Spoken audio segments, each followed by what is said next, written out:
नमस्कार, मैं Mohan Dubey. VSRS news में आप सभी का स्वागत है।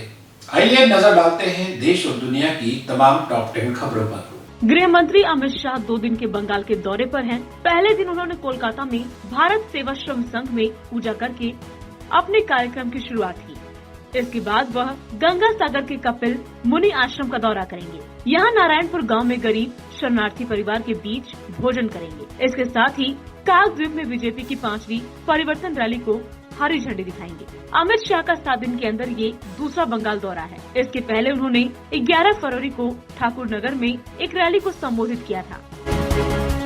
आज देश में लगातार 10वें दिन पेट्रोल और डीजल के दामों में बढ़ोतरी देखी गई है, जिसके साथ ही देश में पेट्रोल का दाम 100 के पार पहुंच गया है। राजस्थान के श्रीगंगानगर में पेट्रोल 100 रुपए 7 पैसे प्रति लीटर के पार पहुंच गया है। वहीं देश में बढ़ रहे पेट्रोल के दामों को लेकर प्रधानमंत्री मोदी ने पिछली सरकारों की आयात नीति को जिम्मेदार बताया है। आज लगातार 10वें दिन पेट्रोल के दामों में इजाफा हुआ है। वहीं इस महीने के 18 दिनों में ऐसा 12वीं बार हो रहा है जब पेट्रोल के दाम बढ़ाए गए हैं। कश्मीर घाटी में बदलाव के संकेत दिख रहे हैं। कश्मीरी पंडितों के पलायन के बाद से ही बंद शीतलनाथ भैरव मंदिर में 31 साल बाद इस साल बसंत पंचमी के मौके पर पूजा अर्चना हुई। जम्मू और दिल्ली से आए कश्मीरी पंडितों के समूह ने यहाँ पंचाली पूजा का आयोजन किया। इस पूजा की खबरें मीडिया में छाई रही, लेकिन श्रीनगर समेत पूरे कश्मीर में अभी भी हजारों मंदिर बंद पड़े हैं या खंडहर में तब्दील हो चुके हैं। महाराष्ट्र के जल संसाधन मंत्री और राकांपा के प्रदेश प्रमुख जयंत पाटिल ने कोरोना वायरस से संक्रमित होने की पुष्टि हुई है। मंत्री ने ट्विटर पर बताया कि उनका स्वास्थ्य सही है और वह उचित चिकित्सकीय सलाह ले रहे हैं। वहीं सांसद रक्षा खड़से भी कोरोना संक्रमित हुई हैं। इस महीने की शुरुआत में राज्य के मंत्रियों अनिल देशमुख, सतेज पाटिल और राजेंद्र सिंगड़े के भी कोरोना वायरस से संक्रमित होने की पुष्टि हुई थी। देशमुख को नागपुर के अस्पताल में इलाज के बाद 15 फरवरी को वहां से छुट्टी मिल गई है। पिछले साल उप मुख्यमंत्री अजित पवार सहित दर्जनों मंत्री संक्रमित हुए थे। उत्तर प्रदेश विधानसभा का बजट सत्र आज शुरू हुआ था और जैसे ही राज्य की राज्यपाल आनंदीबेन पटेल ने दोनों सदनों को संबोधित करना शुरू किया, विपक्ष ने हंगामा शुरू कर दिया। इतना ही नहीं, सपा विधायकों ने हंगामा करते हुए और किसानों के मुद्दे पर विधानसभा से वॉकआउट भी कर दिया। आपको बता दें कि इसके पहले भी सपा विधायक किसानों के मुद्दे को लेकर, पेट्रोल डीजल के दामों में हुई बढ़ोतरी को लेकर विधानसभा के गेट पर ही विरोध प्रदर्शन शुरू कर दिया था। वहीं बहुजन समाज पार्टी के साथ बागी विधायकों ने स्पीकर से मुलाकात की है।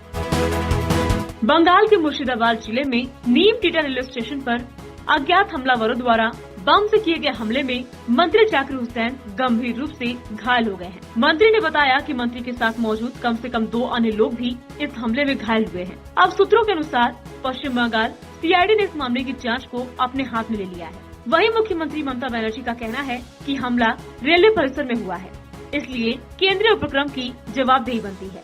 मंत्री की हालत स्थिर है और अब वे खतरे से बाहर है। देश में पहली बार किसी महिला को फांसी दी जाएगी। दोषी महिला को मथुरा की महिला जेल में बने फांसी घर में लटकाया जाएगा। फांसी कब होगी, इसकी अभी कोई तारीख तय नहीं हुई है। फांसी घर की मरम्मत और फंदे की रस्सी का ऑर्डर दिया जा चुका है। मेरठ में रहने वाले पवन जल्लाद ने कहा कि मथुरा जेल के अफसरों ने संपर्क किया है, जैसे ही बुलावा आएगा पहुंच जाऊंगा। 13 साल पहले अमरोहा की रहने वाली शबनम ने प्रेमी के साथ मिलकर परिवार के 7 लोगों की कुल्हाड़ी से काटकर हत्या कर दी थी। नए कृषि कानूनों के विरोध में आज किसान एक बार फिर सरकार को ललकार रहे हैं। किसानों की ओर से दोपहर 12 बजे से 4 बजे तक रेल रोको आंदोलन का आह्वान किया गया।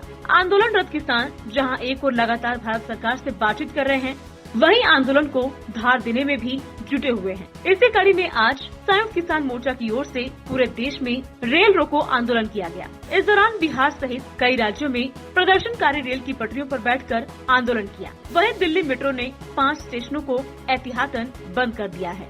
इसके अलावा दिल्ली के नांगलोई रेलवे स्टेशन पर भी भारी संख्या में पुलिस बल तैनात है। महाराष्ट्र के भी कुछ शहरों में भी रेल रोको आंदोलन किया गया। आरक्षण के मुद्दे पर छिड़ी बहस को लेकर बिहार की सियासत गर्म हो गई है। बहस इस बात पर कि जिस परिवार को एक बार आरक्षण का लाभ मिल जाता है, उसे दोबारा इसका लाभ नहीं देना चाहिए। इस मुद्दे पर जब सीएम नीतीश कुमार से सवाल पूछा गया तो उन्होंने कहा कि हमको नहीं पता है कि ऐसी कोई बहस छिड़ी है। उन्होंने कहा कि बिहार में यहाँ का आरक्षण नियम लागू है, साथ ही और केंद्र का आरक्षण नियम भी लागू है। आर्थिक आधार पर भी आरक्षण का प्रावधान लागू कर दिया गया है। मेरे हिसाब से ऐसा नहीं लगता है कि आरक्षण का जो प्रावधान है वो नहीं चलेगा। प्रधानमंत्री नरेंद्र मोदी ने आगामी विधानसभा चुनाव से पहले गुरुवार को असम को कई विकास परियोजनाओं की सौगात दी है। प्रधानमंत्री मोदी ने वीडियो कॉन्फ्रेंस के जरिए असम में 3,231 करोड़ रुपए की लागत वाली महाबाहु ब्रह्मपुत्र परियोजना का लोकार्पण किया है। साथ ही पीएम मोदी ने धुबरी फुलबाड़ी ब्रिज की आधारशिला रखी और माजुली सेतु के निर्माण के लिए भूमि पूजन किया। इसके अलावा कई अन्य परियोजनाओं को हरी झंडी दिखाया। इस अवसर पर प्रधानमंत्री मोदी ने कहा कि ब्रह्मपुत्र पर कनेक्टिविटी से जुड़े जितने काम पहले होने चाहिए थे उतने पहले नहीं हुए। इसकी वजह से असम और नॉर्थ ईस्ट में कनेक्टिविटी एक चुनौती बनी हुई है। महाबाहु ब्रह्मपुत्र के आशीर्वाद से अब इस दिशा में तेजी से कार्य हो रहा है।